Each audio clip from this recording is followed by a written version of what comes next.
Hi everyone. आज हम लोग ऑर्गेनिक केमिस्ट्री का एक पोर्शन ऑर्गेनिक हैलाइड्स के बारे में पढ़ेंगे। ऑर्गेनिक हैलाइड्स की बात हम लोग कर रहे हैं, इसका मतलब हुआ कि कोई हैलोजन एटम कार्बन से जुड़ा हुआ होगा और वह कार्बन कोई अल्काइल, साइक्लो अल्काइल, कोई अल्किनाइल या फिर किसी एरोमेटिक सिस्टम का होगा। तो यदि किसी कंपाउंड में एक हैलोजन एटम जुड़ा हुआ हो कार्बन से और यह कार्बन पार्ट हो एक अल्काइल, अल्किनाइल, अल्काइनाइल, साइक्लो या साइक्लिक सिस्टम। अब इस साइक्लिक सिस्टम में जो है वह एलिसाइक्लिक हो सकता है या एरोमेटिक हो सकता है। तो organic halides are those compounds in which a halogen atom is directly bonded to the carbon atom of an alkyl, alkenyl, alkynyl or any cyclic system। तो अब यदि ऑर्गेनिक हैलाइड्स के क्लासिफिकेशन की हम लोग बात करें तो जैसे ये सभी चेन रहे तो ये तो हो गए ओपेन चेन। ओपेन चेन मतलब कि a cyclic system, a cyclic system. और यदि यह कार्बन कोई साइक्लिक सिस्टम का पार्ट है तब यह साइक्लिक सिस्टम जो है एलिसाइक्लिक हो सकता है। एलिसाइक्लिक मतलब साइक्लो अल्काइल हो सकता है, साइक्लो अल्किनाइल हो सकता है ऐसे, या फिर यह एरोमेटिक हो सकता है, एरोमेटिक हो सकता है। तो यदि यह कार्बन ओपेन चेन मतलब ए साइक्लिक में भी अल्काइल ग्रुप से जुड़ा हो, अल्काइल ग्रुप से कहने का मतलब हुआ कि सैचुरेटेड ए साइक्लिक चेन, तब ऐसे कंपाउंड को हम लोग बोलेंगे हैलोअल्केन्स। ऐसे कंपाउंड को हम लोग बोलेंगे हैलोअल्केन्स। और यदि यह कार्बन पार्ट हो एरोमेटिक सिस्टम का, यदि यह कार्बन पार्ट हो एरोमेटिक सिस्टम का तो इसको हम लोग बोलेंगे हैलोएरीन। मतलब यहां से दो अलग क्लास आए ऑर्गेनिक हैलाइड का, हैलोअल्केन और हैलोएरीन। और यही दो क्लास पे जो है एक पूरा यूनिट हम लोग को डिस्कस करना है, मतलब हैलोअल्केन्स एंड हैलोएरीन्स। हैलोअल्केन्स और हैलोएरीन्स की यदि हम लोग चर्चा करते हैं तो वहाँ अल्केन और जो एरीन है उसके प्रॉपर्टी के बारे में भी जो है जानकारी होना है। हैलोअल्केन्स और हैलोएरीन्स क्या बतलाया इसमें मैंने कि हैलोजन एटम कार्बन से जुड़ा होगा और यह कार्बन एक सैचुरेटेड कार्बन होगा। सैचुरेटेड कार्बन मतलब कि sp3 हाइब्रिडाइज्ड कार्बन होगा। अब इस कार्बन चेन में जितने भी कार्बन एटम्स हैं, यदि सारे कार्बन एटम sp3 हाइब्रिडाइज्ड है तो वह एक अल्काइल चेन कहलाएगा। और अल्काइल चेन से यदि जुड़ा हुआ हो हैलोजन तो हैलोअल्केन बोलेंगे।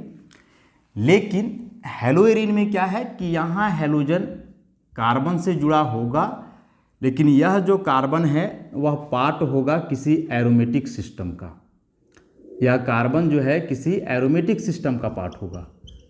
एरोमेटिक सिस्टम, एरोमेटिसिटी पे जो है हम लोग पहले ही डील कर चुके हैं। तो यदि एरोमेटिक सिस्टम का कार्बन से हैलोजन डायरेक्ट जुड़ा हुआ हो हैलोएरीन, और कोई सैचुरेटेड sp3 हाइब्रिडाइज्ड कार्बन से हैलोजन जुड़ा हुआ हो, अल्काइल चेन का कार्बन हो, तो हैलोअल्केन। ऑब्वियसली जो एरोमेटिक सिस्टम का कार्बन होगा यह sp2 हाइब्रिडाइज्ड होगा। अब एरोमेटिक सिस्टम में जो सबसे सिंपलेस्ट और मोस्ट कॉमन एरोमेटिक सिस्टम है वह है बेंजीन, वह बेंजीन है। तो बेंजीन से यदि हैलोजन जुड़ा हुआ हो, बेंजीन रिंग से, या बेंजीन रिंग हुआ, और इससे यदि डायरेक्ट कोई हैलोजन एटम जुड़ा हुआ हो तो हैलोबेंजीन कहलाएगा। और हैलोबेंजीन जो है हैलोएरीन का ही एक पार्ट हुआ, जो हम लोग को इस यूनिट में डिस्कस करना है। हैलोजन की चर्चा बार बार कर रहे हैं, तो हैलोजन हम लोग जान रहे हैं कि ग्रुप 17 के जो एलिमेंट्स है, फ्लोरीन, क्लोरीन, ब्रोमीन और आयोडीन, ऐसा ये सभी हैलोजन एटम है। इनमें से कोई भी एक एटम यदि कार्बन से जुड़ा हुआ हो और वह कार्बन सैचुरेटेड कार्बन हो, अल्काइल चेन का हो, तो हैलोअल्केन कहलाएगा। और यदि वह कोई एरोमेटिक सिस्टम का कार्बन हो तो उसको हम लोग हैलोएरीन बोलेंगे। तो यह जो यूनिट है हैलोअल्केन्स और हैलोएरीन्स, दो अलग अलग चैप्टर्स हैं इसमें। हैलोअल्केन अलग चैप्टर है और हैलोएरीन जो है एक अलग चैप्टर है। दोनों चैप्टर्स को सेपरेटली जो है पढ़ेंगे हम लोग। तो हैलोअल्केन्स एंड हैलोएरीन्स का जो पहला पार्ट है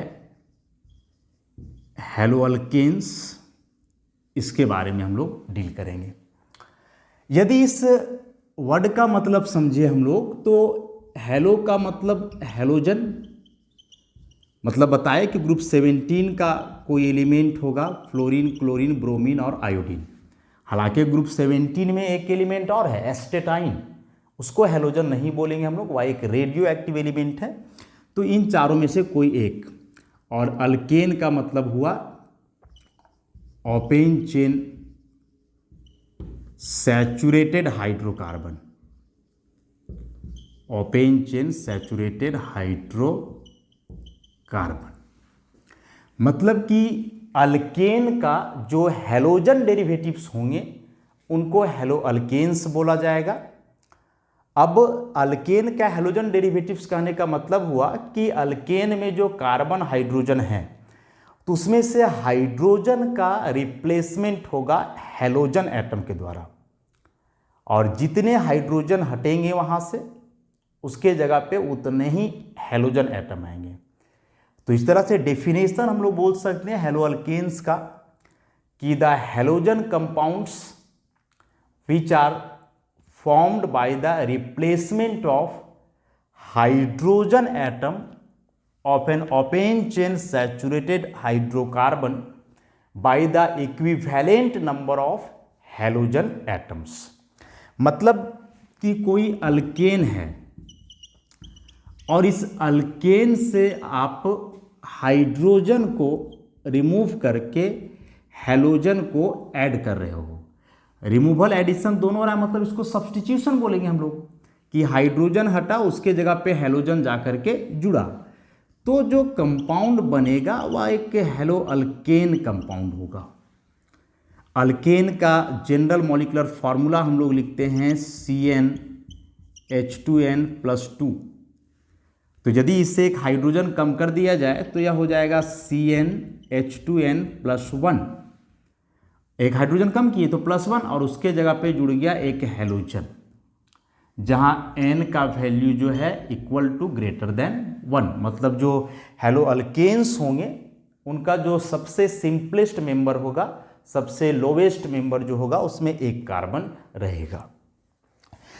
अल्केन को जनरली हम लोग रिप्रेजेंट करते हैं RH से। R अल्काइल ग्रुप है और उसमें हाइड्रोजन, तो अल्काइल में यदि एक हाइड्रोजन रहे तो अल्केन कहलाता है। तो इससे एक हाइड्रोजन आप रिप्लेस करके हैलोजन जोड़ रहे हो तो हैलोअल्केन का जनरल रिप्रेजेंटेशन क्या हो जाएगा RH। R अल्काइल ग्रुप और X जो है कोई हैलोजन एटम होगा। अब यदि हम लोग बात करें हैलोअल्केन के स्ट्रक्चर की, कि हैलोअल्केन मतलब कार्बन से हैलोजन जुड़ा हुआ है, वह कार्बन सैचुरेटेड होगा, sp3 हाइब्रिडाइज्ड होगा। इसी को जरा हम लोग बॉन्डिंग के थ्रू एक्सप्लेन करते हैं और उसके लिए एक एग्जाम्पल लेकर के चलते हैं हम लोग। हेलोअल्केन का सबसे सिंपलेस्ट मेंबर एक कार्बन का, सपोज क्लोरोमीथेन ले लें, क्लोरोमीथेन, और इसके बॉन्डिंग को हम लोग एक्सप्लेन करें। डायरेक्ट यदि यहाँ से बॉन्ड के आधार पे हम लोग देखें तो यह सिंगल बॉन्ड है, मतलब सिग्मा बॉन्ड, ये भी सिग्मा हुआ, यह भी सिग्मा हुआ, यह भी सिग्मा हुआ। मतलब जो कार्बन एटम है इसमें, इसके अगल बगल टोटल 4 सिग्मा बॉन्ड्स हैं और 4 सिग्मा बॉन्ड्स के आधार पे यदि हम लोग बात करें हाइब्रिडाइजेशन की, तो ऑब्वियसली यह हाइब्रिडाइजेशन होने वाला है sp3। इसको ऑर्बिटल कंसेप्ट से हम लोग समझते हैं। कार्बन का atomic number 6, ground state electronic configuration लिखेंगे तो 1s2, 2s2 और 2p2। 1s में 2 इलेक्ट्रॉन्स हैं, ये तो इनर सेल के इलेक्ट्रॉन्स हुए, 2s के 2 इलेक्ट्रॉन और 2p के 2, ये जो टोटल 4 इलेक्ट्रॉन्स है ये वैलेंस शेल के इलेक्ट्रॉन्स है। बॉन्डिंग का कंसेप्ट के अनुसार हम लोग चलेंगे तो कोई भी एटम के वही इलेक्ट्रॉन्स बॉन्डिंग में पार्टिसिपेट करते हैं जो वैलेंस शेल के होते हैं। तो कार्बन का वैलेंस शेल में यहाँ 4 इलेक्ट्रॉन्स हैं, 2 इलेक्ट्रॉन्स 2s सब सेल में और 2 इलेक्ट्रॉन्स 2p सब सेल में, ऐसा। लेकिन एक बात हम लोग यह भी जानते हैं कि एक कंपाउंड में कोई एटम जितना बॉन्ड बनाता है उसके पास उतने अनपेयर्ड इलेक्ट्रॉन्स होने चाहिए कोवेलेंट बॉन्ड का फॉर्मेशन के लिए। अब जो यह कंपाउंड हमने लेकर के रखा है क्लोरोमीथेन, इसमें हम लोग देख रहे हैं कि कार्बन 4 बॉन्ड बना रहा है, चारों सिग्मा बॉन्ड्स हैं।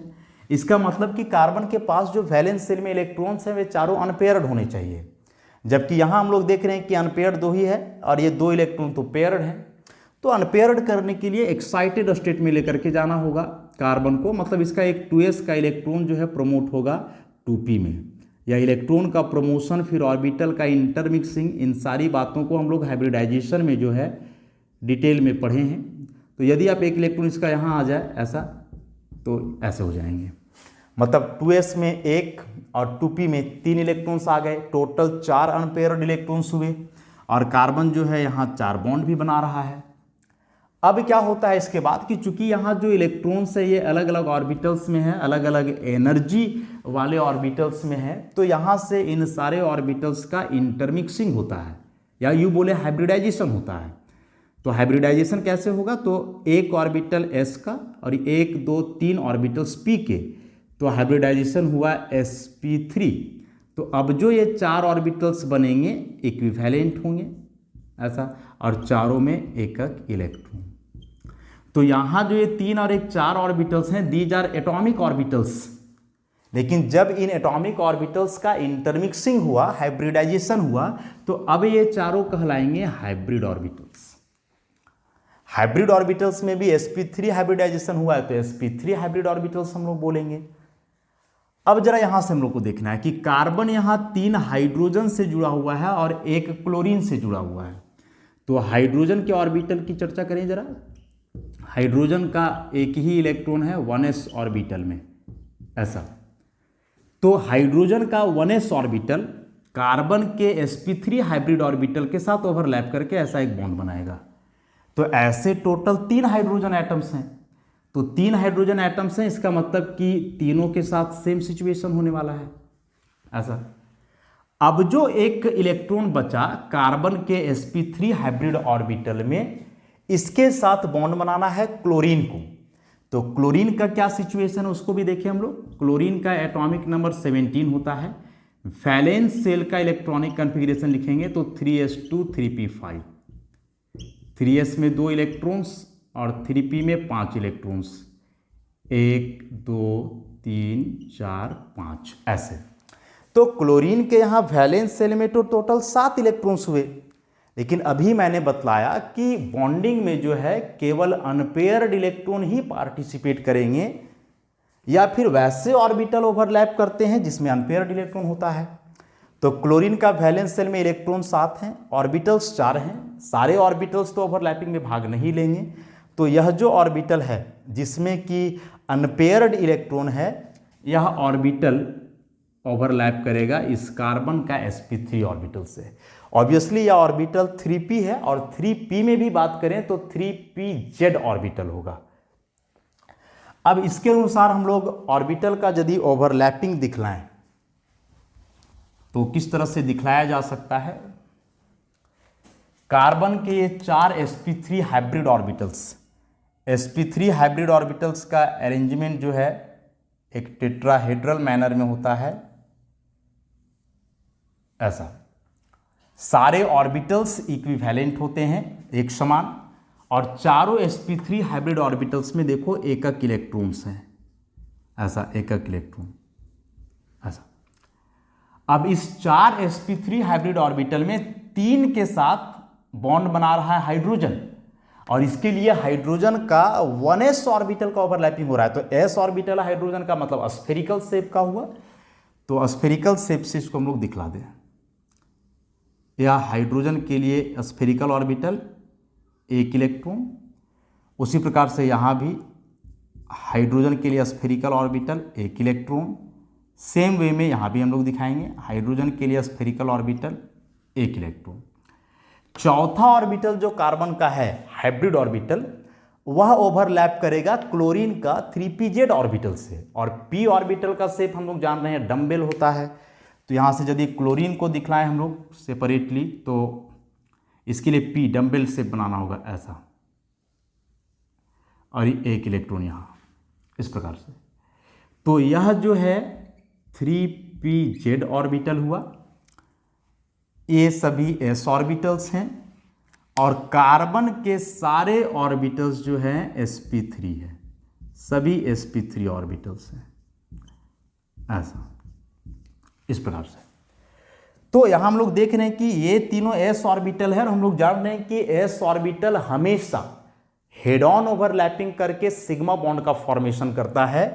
तो यहां जो सिग्मा बॉन्ड बनने वाला है वह कौन से दो ऑर्बिटल के ओवरलैपिंग से, तो sp3 और s, इसीलिए इस सिग्मा बॉन्ड का नाम हो जाएगा sp3s sigma bond. Same way में यहां जो बॉन्डिंग होगा या फिर यहां जो बॉन्ड बनेगा सिग्मा ही बनेगा, क्योंकि यहां भी हेड ऑन ओवरलैपिंग हो रहा है। तो यहां जो सिग्मा बॉन्ड बनेगा वह एक sp3 और एक p ऑर्बिटल से बन रहा है, इसीलिए इस सिग्मा बॉन्ड का नाम होगा sp3p सिग्मा बॉन्ड। तो एक बेहद इंपॉर्टेंट क्वेश्चन यहां से बनता है जो एग्जामिनेशन में पूछा जा सकता है कि क्लोरोमीथेन में कार्बन क्लोरीन का जो बॉन्ड है वह कौन सा बॉन्ड है। 4 ऑप्शंस दिए हुए रहेंगे, sp3s sigma bond, sp3p sigma bond, p sigma bond, ऐसे कई ऑप्शंस दिए हुए रहेंगे। तो उसके लिए बॉन्डिंग कंसेप्ट को समझना जो है बहुत जरूरी है। तो अब यदि इसका बॉन्ड का स्ट्रक्चर दिखाएं तो सिंगल बॉन्ड हाइड्रोजन, यहाँ भी single bond hydrogen, single bond hydrogen, और यहाँ भी सिंगल बॉन्ड क्लोरीन। हाइड्रोजन के पास तो एक ही इलेक्ट्रॉन है तो वह बॉन्डिंग में पार्टिसिपेट किया। क्लोरीन के पास वैलेंस शेल में 7 इलेक्ट्रॉन्स हैं, बॉन्डिंग में 1 पार्टिसिपेट किया, तो बाकी के 6 इलेक्ट्रॉन्स बच गए एज ए 3 लोन पेयर्स। मतलब क्लोरीन पे आप 3 लोन पेयर दिखाओगे ऐसा। और टेट्राहेड्रल अरेंजमेंट है तो इसको टेट्राहेड्रल अरेंजमेंट के जैसा मिला करके हम लोग दिखा सकते हैं ऐसा।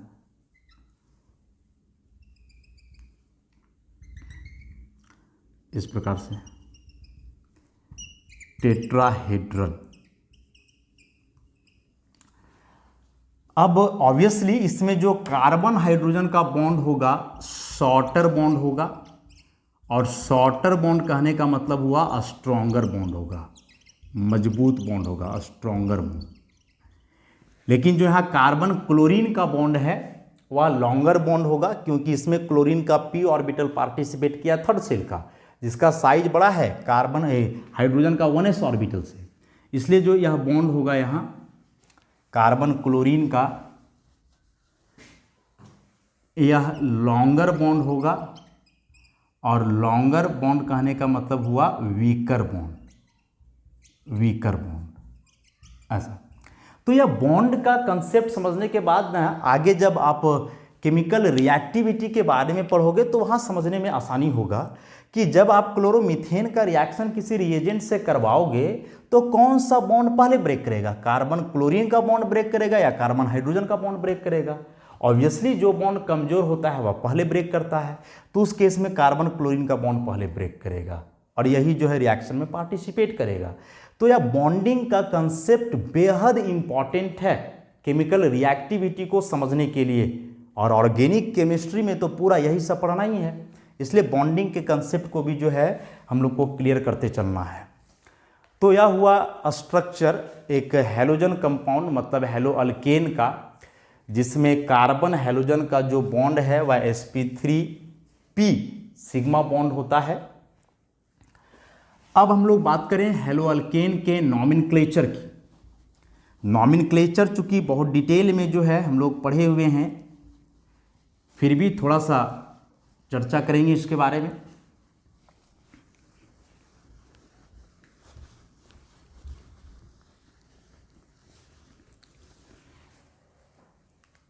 तो हेलो अल्केन का जो जनरल रिप्रेजेंटेशन है RX। कॉमन नेम की बात करें, कॉमन नेम, तो कॉमन नेम के लिए लिखा जाता है अल्काइल हेलाइड। IUPAC नाम की बात करें तो IUPAC नाम हेलो अल्केन। और यदि कोई बड़ा सा चेन हो, कार्बन के लोकेशन नंबर की आवश्यकता हो, तो लोकेशन नंबर हम लोग प्रीफर करके उधर से देंगे जिधर से हैलोजन नज़दीक होगा। मतलब नॉमेनक्लेचर का जो बेसिक रूल्स हैं उसको फॉलो करते हुए चलना है। कुछ एग्जाम्पल्स हम लोग देखें, जैसे सिंपल सा CH3F लिखा हमने। कॉमन नेम यदि लिखोगे तो क्या लिखा जा सकता है, मिथाइल फ्लोराइड। IUPAC नाम लिखोगे तो क्या लिखोगे, फ्लोरोमीथेन। IUPAC नाम में कोई गैपिंग नहीं देना है दो पार्ट में, और कॉमन नाम में जो है गैपिंग होता है, मिथाइल फ्लोराइड और गया fluoromethane. Common name IUPAC name. वैसे ही कोई अलग सा चेन लें, CH3 CH Br CH2 CH3। Common name लिखना है अल्काइल हेलाइड के रूप में, तो यहाँ जो अल्काइल ग्रुप है या कौन सा अल्काइल ग्रुप है, नॉमेनक्लेचर में इसको हम लोग देखें तो यह सेकेंडरी ब्यूटाइल है, सेकेंडरी ब्यूटाइल। और Br का हम लोग लिखेंगे ब्रोमाइड। IUPAC नाम की बात करोगे तो नंबरिंग देना होगा किनारे से, और उस किनारे से जिधर से हैलोजन नज़दीक पड़े। ऑब्वियसली इधर से काउंट करेंगे तो कार्बन नंबर 1 2 सेकेंड पे हैलोजन आएगा, और इस तरफ से काउंट करोगे तो 1 2 3 थर्ड पे आएगा। तो इधर से 1 2 3 और 4, तो सेकेंड पे जुड़ा हुआ है ब्रोमीन, तो क्या नाम लिखेंगे हम लोग, 2 ब्रोमो, 2 ब्रोमो। और 4 कार्बन का मेन चेन है तो हो जाना है ब्यूटेन। वैसे ही कुछ और, जैसे CH3 C CH3 CH2 CH3 और यहाँ जुड़ा हुआ हो आयोडीन, इसका नाम लिखना हो। तो देखो कॉमन नेम के लिए जो अल्काइल ग्रुप हम लोग पहचानते हैं, और अल्काइल ग्रुप जो है कई प्रकार के हैं, नॉर्मल हैं, सेकेंडरी है, टर्शियरी है, आइसो है, नियो है। इन सारे अल्काइल ग्रुप्स के बारे में हम लोग पढ़े हैं पहले, तो वो सब याद होना चाहिए। तो जैसे इसको लिखेंगे तो यह टर्शियरी पेंटाइल ग्रुप है, टर्शियरी पेंटाइल ग्रुप है। टोटल 5 कार्बन है, 1 2 3 4 5, इसलिए पेंटाइल। और आयोडीन जिस कार्बन से जुड़ा हुआ है यह एक टर्शियरी कार्बन है, इसलिए टर्शियरी पेंटाइल। और आई के लिए आयोडाइड। IUPAC नाम की बात करें तो किनारे से नंबरिंग किया जाए, जिधर से आयोडीन नज़दीक हो तो ये 1 2 इधर से गिनेंगे 1 2 3, इस तरफ से नज़दीक है 1 2 3 4, यह हो जाएगा सब्स्टिट्यूएंट। तो यह जो सब्स्टिट्यूएंट है एक कार्बन का है, जिसको मिथाइल लिखते हैं ब्रांच के रूप में, और आयोडीन को लिखेंगे आइडो। तो आइडो और मिथाइल दो सब्स्टिट्यूएंट आ रहे हैं, तो आइडो का I और मिथाइल का M में अल्फ़ाबेटिकली I पहले आता है, तो उसका नाम पहले लिखा जाएगा। तो क्या IUPAC नाम हो जाएगा, 2 आइडो 2 मिथाइल और 4 कार्बन का है तो ब्यूटेन, ऐसा। तो इस तरह से हम लोग जो है हेलोअल्केन का कॉमन और IUPAC नाम लिखते हैं। ये कुछ एग्जाम्पल्स दे करके जो है हम रिवाइज करवा रहे थे, नहीं तो पूरा डिटेल में नॉमेनक्लेचर जो है हम लोग का पढ़ा हुआ है, तो वहाँ से इसको हम लोग करेंगे। अब हेलोअल्केन्स के क्लासिफिकेशन की बात करें तो कई क्लास में रखा गया है हेलोअल्केन्स को, और उसमें से कुछ वैसे क्लास हैं जिसके बारे में हम लोग को सेपरेटली पढ़ना है। इंपॉर्टेंट क्लास है हेलोजन कंपाउंड, मतलब हेलोअल्केन के लिए। तो सबसे पहला जो क्लासिफिकेशन हुआ हेलोअल्केन का, वह 3 प्राइमरी मतलब 1 डिग्री, सेकेंडरी मतलब 2 डिग्री और टर्शियरी मतलब 3 डिग्री, ये 3 प्रकार के हेलोअल्केन हुए। प्राइमरी हेलोअल्केन, सेकेंडरी हेलोअल्केन और टर्शियरी हेलोअल्केन। तो हेलोअल्केन का जो यह क्लासिफिकेशन है प्राइमरी, सेकेंडरी या टर्शियरी, यह किस बेसिस पे है? तो हेलोजन एटम जिस कार्बन से जुड़ा हुआ है, मतलब यदि कोई हेलोजन एटम 1 डिग्री कार्बन से जुड़ा हुआ है तो उसको प्राइमरी हेलोअल्केन बोलेंगे, 2 डिग्री कार्बन से जुड़ा हुआ है तो सेकेंडरी हेलोअल्केन, और यदि 3 डिग्री कार्बन से जुड़ा हुआ है तो उसी को हम लोग बोलेंगे टर्शियरी हेलोअल्केन। तो जैसे मान लो कि कार्बन है और यहाँ हेलोजन, और यह कार्बन 1 डिग्री है, मतलब इसके बगल में कोई एक कार्बन है, तो 1 डिग्री कार्बन से हेलोजन मतलब प्राइमरी हेलोअल्केन। एग्जाम्पल के लिए CH3 CH2 CH2 Br, या फिर CH3 CH CH3 CH2I, ये सभी 1 डिग्री कार्बन एटम्स हैं, और 1 डिग्री कार्बन से हेलोजन है मतलब प्राइमरी हेलोअल्केन। उसी प्रकार से सेकेंडरी की बात करें हम लोग, मतलब यहाँ हेलोजन कोई 2 डिग्री कार्बन से जुड़ा होगा। हेलोजन जिस कार्बन से जुड़ा हुआ है इसके अगल बगल 2 कार्बन है तो यह 2 डिग्री कार्बन हो गया। एग्जाम्पल के लिए CH3 CH Cl CH3, या फिर यदि बॉन्ड लाइन रिप्रेजेंटेशन से इसको दिखलाएं, यहाँ कोई हेलोजन जुड़ा हुआ हो F, तो यह भी 2 डिग्री कार्बन है।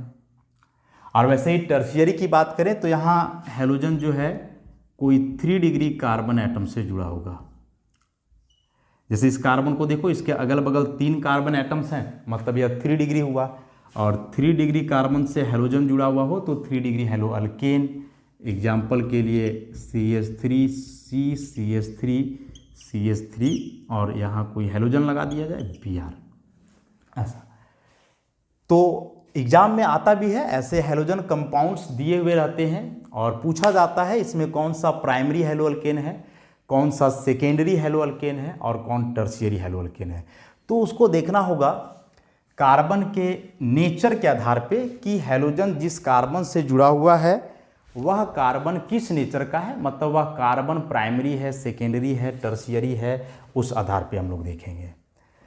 इसमें से एक यदि मिथाइल हेलाइड हम लोग लिखें, मिथाइल हेलाइड, मिथाइल माने कार्बन से 3 हाइड्रोजन होगा ऐसा, और इसमें कोई हेलोजन हो तो इसको मिथाइल हेलाइड, या फिर इस कार्बन के अगल बगल कोई कार्बन नहीं है तो इसको 0 डिग्री कार्बन बोला जा सकता है। तो 0 डिग्री कार्बन से हेलोजन हो मतलब मिथाइल हेलाइड कहलाएगा। वैसे ही कुछ और क्लासिफिकेशन है, और वह क्लासिफिकेशन भी कार्बन के नेचर पे ही है जिस कार्बन से हेलोजन जुड़ा होता है। और क्या है तो देखते हैं हम लोग। तो जैसे विनाइल हेलाइड, विनाइल हेलाइड और एलाइल हेलाइड, एलाइल हेलाइड। तो विनाइल हेलाइड का मतलब हुआ कि हेलोजन जो है वह कोई विनाइलिक कार्बन से जुड़ा होगा, और विनाइलिक कार्बन हम लोग किसको बोलते हैं तो डबली बॉन्डेड कार्बन जिसका हाइब्रिडाइजेशन sp2 होता है, विनाइलिक कार्बन कहलाएगा। तो यदि हेलोजन कोई डबली बॉन्डेड कार्बन से जुड़ा हुआ है तो उसको विनाइल हेलाइड। जैसे एक सिंपल सा एग्जांपल लें, इस तरह का हो तो यह कार्बन जिससे क्लोरीन जुड़ा हुआ है, इस कार्बन का हाइब्रिडाइजेशन sp2, क्योंकि डबल बॉन्ड का कार्बन है sp2, और sp2 कार्बन को ही हम लोग विनाइलिक कार्बन बोलते हैं। तो विनाइलिक कार्बन से हैलोजन हो तो विनाइल हैलाइड। इसी में ऐसे भी हो सकता है CH3 CH, यहाँ Br लगा हुआ हो, यहाँ डबल बॉन्ड कर दो और ये हो जाएगा CH3। तो यहाँ भी हैलोजन जिस कार्बन से जुड़ा हुआ है या डबल बॉन्ड का कार्बन है, तो यह भी विनाइल हैलाइड का ही एक टाइप हुआ, या उसी में जो है एक कंपाउंड हुआ। नॉमेनक्लेचर की बात करेंगे तो नॉमेनक्लेचर का जो रूल पढ़े हैं, यदि इसका IUPAC नाम हम लोग लिखेंगे तो हो जाएगा क्लोरोइथीन। और कॉमन में जो है ना, इस ग्रुप को ही हम लोग बोलते हैं विनाइल ग्रुप। इस ग्रुप को ही बोला जाता है विनाइल ग्रुप। तो वैसे कॉमन नेम लिखोगे तो विनाइल क्लोराइड। इसका कॉमन नेम हम लोग नहीं लिख सकते हैं, IUPAC नाम लिखना होगा। तो ये 1 2 3 4, तो 2 पे ब्रोमीन है तो 2 ब्रोमो, 4 कार्बन का ब्यूट, 2 3 के बीच डबल बॉन्ड है तो 2 इन, 2 ब्रोमो ब्यूट 2 इन। वैसे ही एलाइल हैलाइड की बात करें हम लोग, तो जैसा कि विनाइल में बताए कि विनाइलिक कार्बन से हैलोजन होगा, और विनाइलिक कार्बन मतलब डबली बॉन्डेड कार्बन जो sp2 हाइब्रिडाइज्ड है। एलाइल हैलाइड में क्या होता है कि इसमें हैलोजन एलाइलिक कार्बन से जुड़ा होगा, और एलाइलिक कार्बन कौन सा कार्बन होता है, तो डबल बॉन्ड के बगल वाला कार्बन जो कि sp3 हाइब्रिडाइज्ड है, दिस वन sp3 हाइब्रिडाइज्ड, और इस कार्बन को ही हम लोग बोलेंगे एलाइलिक कार्बन। और यदि एलाइलिक कार्बन से हैलोजन जुड़ा हुआ है तो उसको हम लोग बोलेंगे एलाइल हैलाइड। और इन जनरल यदि देखा जाए तो इस पूरे ग्रुप को ही हम लोग बोलते हैं एलाइल ग्रुप। इस पूरे ग्रुप को ही हम लोग क्या बोलते हैं, एलाइल ग्रुप। तो इसका कॉमन यदि लिखोगे तो हो जाएगा एलाइल फ्लोराइड। लेकिन IUPAC नाम लिखें तो नंबरिंग करना होगा। देखो नंबरिंग करते वक्त यहाँ क्या करना है कि चूंकि इस चेन में फ्लोरीन भी है मतलब हैलोजन, और डबल बॉन्ड भी है। अब डबल बॉन्ड और फ्लोरीन में मतलब हैलोजन में जो प्रायोरिटी दिया जाता है वह डबल बॉन्ड को दिया जाता है। तो नंबरिंग इस तरफ से होगा ऐसा। और जब इसका IUPAC नाम लिखेंगे तो 3rd कार्बन पे फ्लोरीन है तो 3 फ्लोरो, और 3 कार्बन का प्रोपीन, 3 फ्लोरोप्रोपीन ऐसा। इसी में मान लो कि यदि कोई साइक्लिक सिस्टम रहे ऐसा, और यहाँ जुड़ा हुआ हो Cl, तो देखो ये दोनों डबल बॉन्ड के कार्बन हुए, और डबल बॉन्ड के कार्बन मतलब sp2 हाइब्रिडाइज्ड जो कि विनाइलिक कार्बन हुए, और डबल बॉन्ड के बगल वाला कार्बन जो कि sp3 है। तो इस डबल बॉन्ड के बगल वाला कार्बन जो कि sp3 हाइब्रिडाइज्ड है, इसी कार्बन को हम लोग एलाइलिक कार्बन बोलते हैं। और एलाइलिक कार्बन से हैलोजन हो तो एलाइल हैलाइड। तो यह जो एलाइल विनाइल है वह साइक्लिक सिस्टम के लिए भी हो सकता है, लेकिन हम लोग जो पढ़ेंगे मोस्ट कॉमनली ओपेन चेन के लिए। इसका IUPAC नाम यदि हम लोग लिखें तो क्या नाम लिखा जा सकता है, 1 2 3, 3rd पे क्लोरीन है तो 3 क्लोरो, और 6 कार्बन का जो है साइक्लोअल्कीन तो साइक्लोहेक्सीन ऐसा। तो 5 क्लासिफिकेशन हम लोग देखे, primary haloalkane, secondary haloalkane, tertiary haloalkane, vinyl halide, allyl halide. इसी बीच हम लोग जो है उसमें 0 डिग्री मतलब मिथाइल हैलाइड की भी चर्चा किए। ऐसे और कई आधार पे जो है हैलोअल्केन्स का क्लासिफिकेशन है जो चैप्टर्स में बीच बीच में आएंगे, लेकिन इसका डिस्कशन जो है हम लोग नेक्स्ट क्लास में जो है अच्छे से करेंगे। आज के लिए इतना ही, धन्यवाद।